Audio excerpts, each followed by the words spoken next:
Hello, students of History of the United States. This is History 121, and we will be learning about the history of the United States of America from its earliest times and really even long into the English past until about the year 1877, following the conclusion of the U.S. Civil War and the rebuilding of Reconstruction of the South.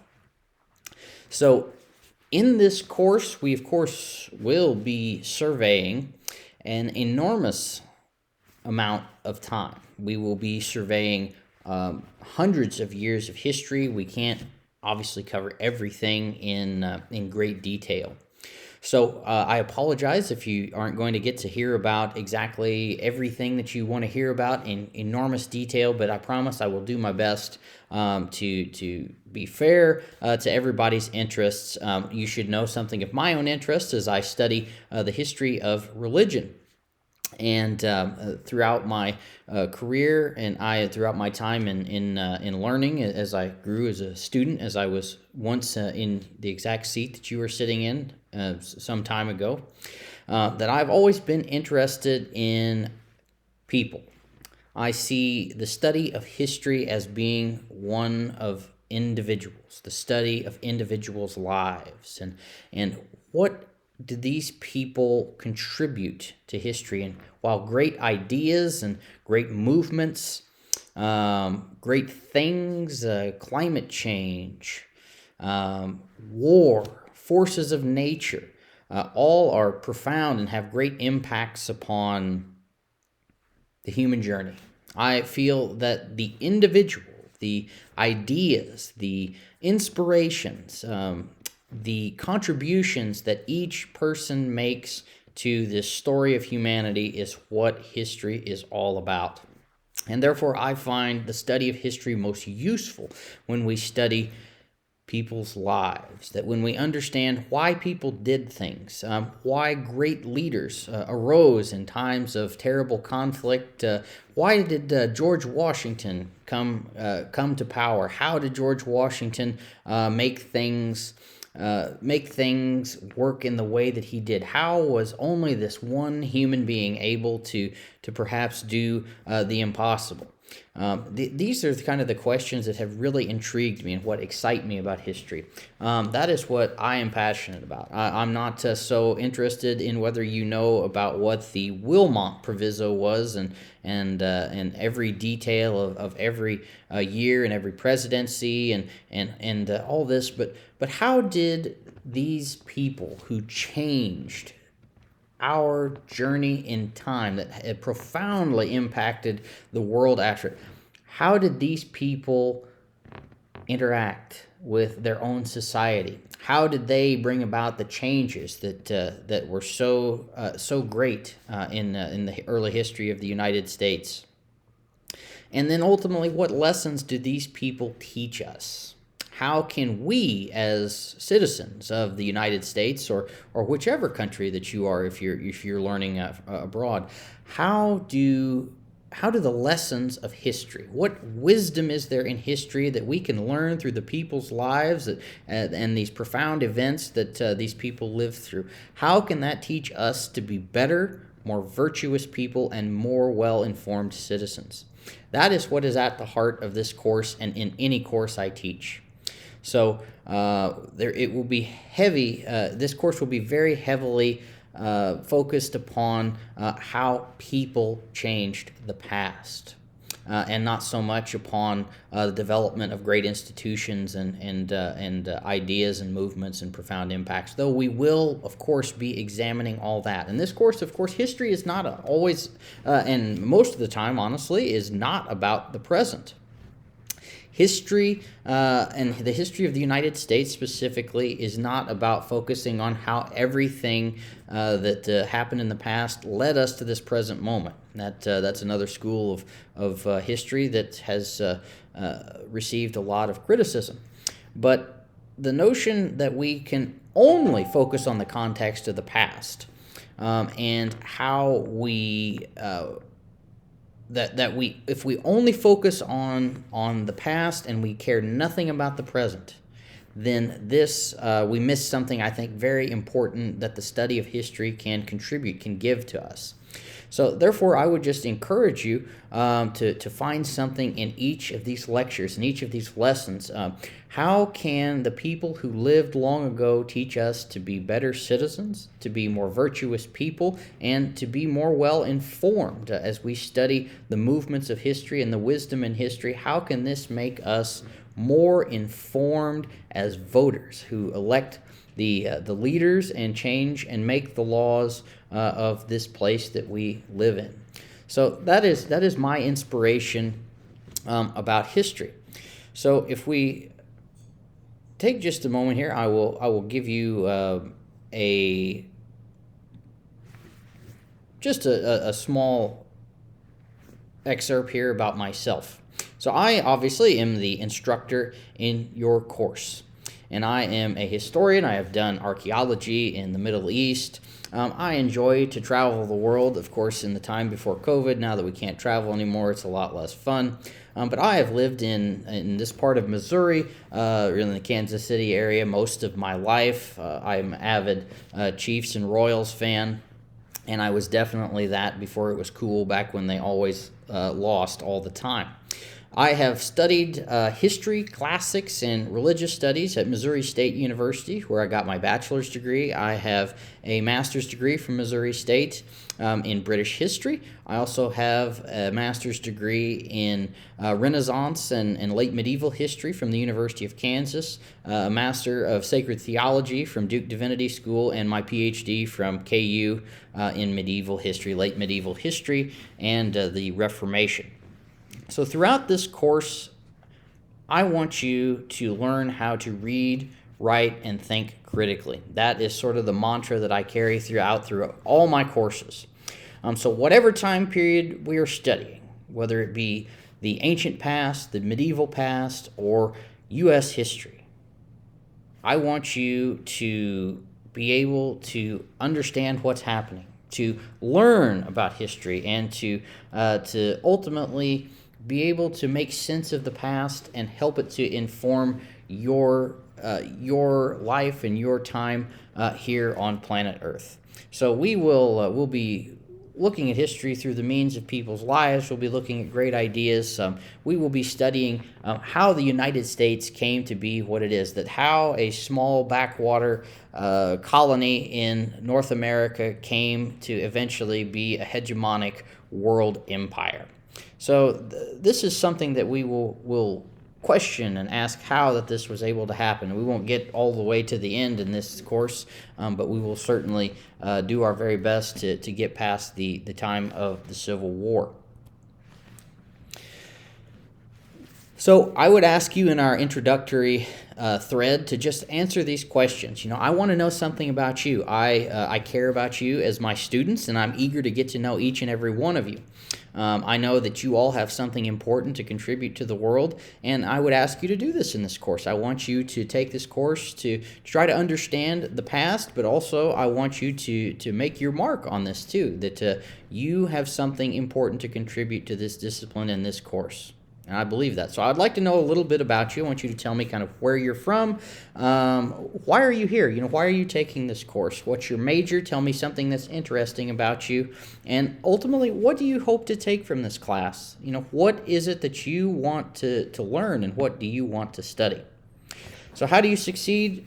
What are some things you need to do? Well, of course, you need to read the syllabus. Now, I know many students don't do this. It's very good practice to do. As a matter of fact, I know virtually none of you will do this. But I have hope. I always have hope that you may yet read a syllabus.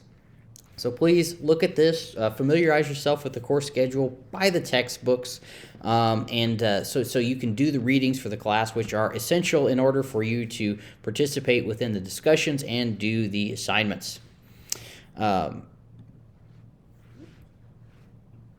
And also take some time just to kind of familiarize yourself with the geography of the area that you will be studying. So for the class that we are looking at here, which is the history of the United States, just take a few moments and look at some maps, kind of come to understand the ancient world. Understand what is happening after 1492, which is the primary focus here. Understand that Spain controls the vast majority of the world here. England is very late into the game in getting some of the northernmost colonies in the least desirable place in North America here. Yet they will come to succeed. France will get some of Canada, as well as the Dutch in founding several colonies, and we will come to know more about this later. We will be examining the lives of human beings. How did people live? What ideas shaped colonial America? What did these people think was important? And how did change occur throughout this long colonial period? What were the factors that drove us to see the development of a nation, which became the United States of America? And within this, there is a thread, a belief that in English liberty. And that will be the subject of our next lecture, but it's a very important thread that carries out through U.S. history. And that is a belief in this individual liberty, this English liberty that goes all the way back to time immemorial, to the Anglo-Saxon period in medieval England. And I would just encourage you to think about these things. I would encourage you to examine this. What does liberty mean? What conceptions do you have about early America? What do you see as being important? So this is what we will be studying.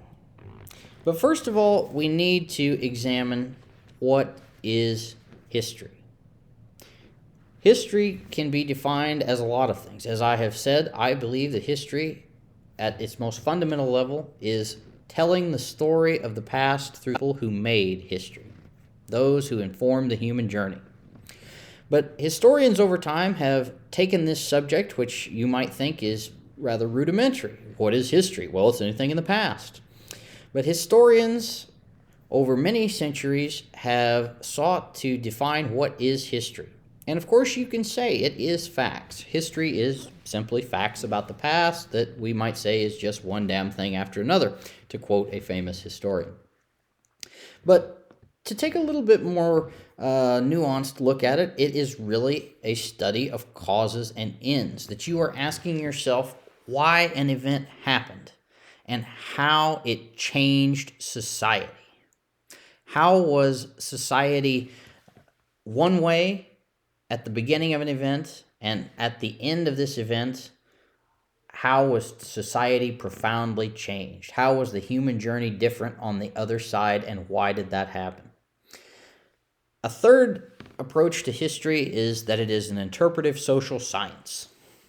Now, history, I do not believe, is really a science in the most powerful sense of that term, but rather it is a way of methodically looking at the past.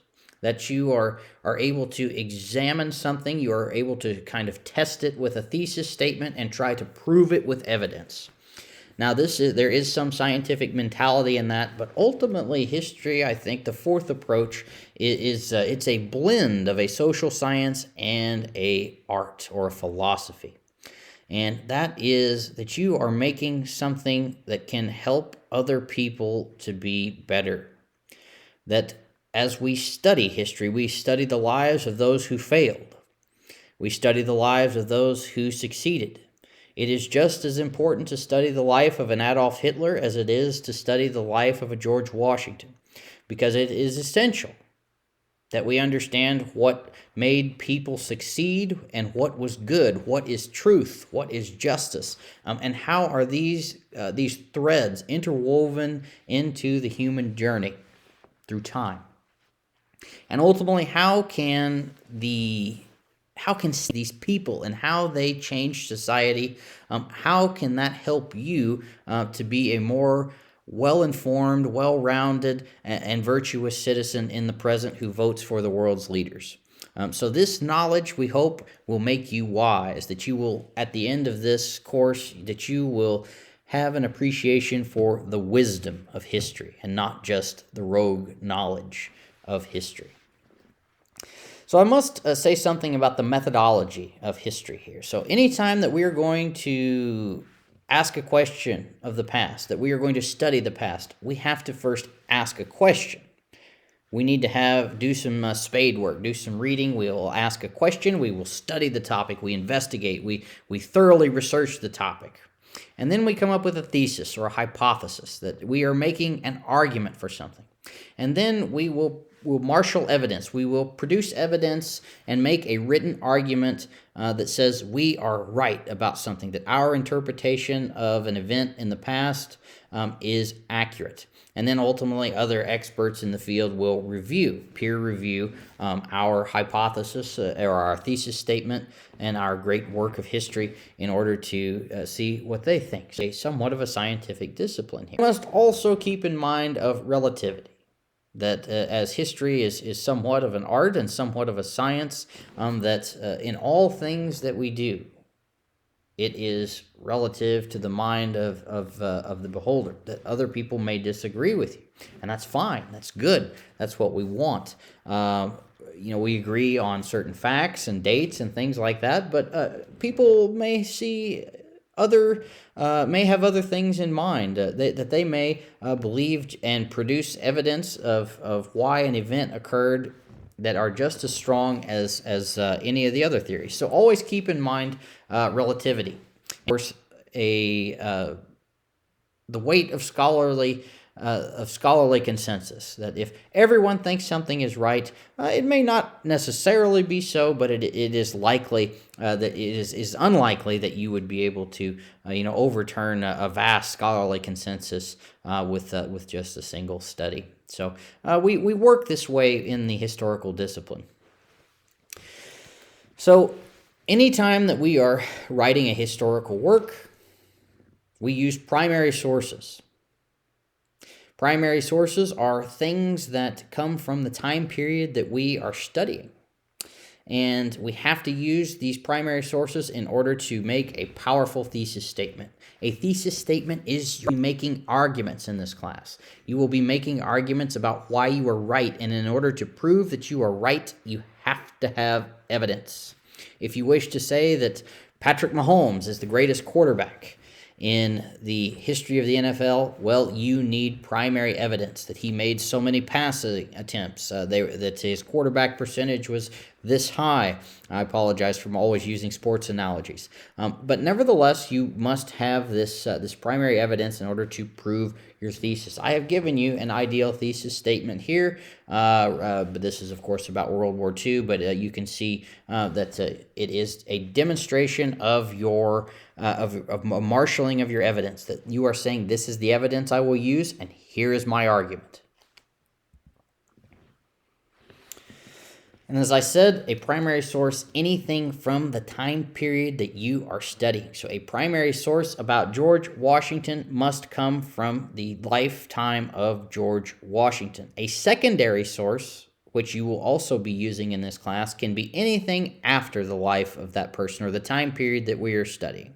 So if I wrote a book about George Washington, that would be considered a secondary source. If someone in 1870 wrote a book about George Washington, that would be considered a secondary source. So how do we do history?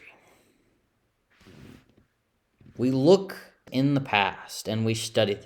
We look at writings from the past. We look at material culture, which is archaeology, and oftentimes if we really struggle to understand something, in Native American culture, for instance, we can only have the use of archaeology and anthropology, which is where we kind of study modern peoples, and anthropologists make hypotheses about how societies interacted based upon what we know from studying other similar cultures in our own time.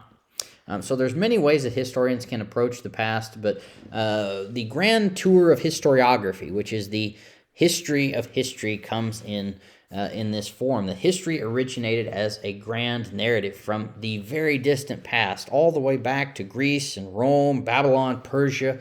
It was the grand narrative that told the story of the lives of great and powerful men, politicians. And this was really how history was done up until World War I, that there was not any focus on anything other than those who changed and transformed major events, the nation states, kingdoms, kings, great human beings who shaped our time.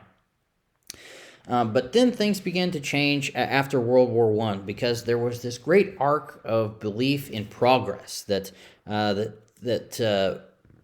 human history was to be better, and that the Enlightenment had taught us that if we just could learn enough, if we could develop technology that was just a little bit better, we would be able to create a perfect human utopia. And therefore, the study of history was always a progression to the present, and how the present was the highest and greatest thing, the greatest time in human history. And everything had led to that moment. And then World War I happened, and it was a blip. So they argue.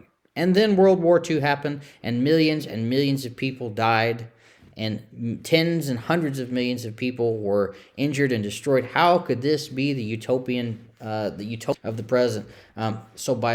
Historians changed their focus after coming to this conclusion that history was not a process of progress, a narrative of progress. And they changed their focus in that it was these great and powerful people who always have brought war, who destroyed the lives and the welfare of hundreds of millions of people, and therefore really needed to be focused on those who do most of the living and dying in society, and that is everyone else other than the great and powerful.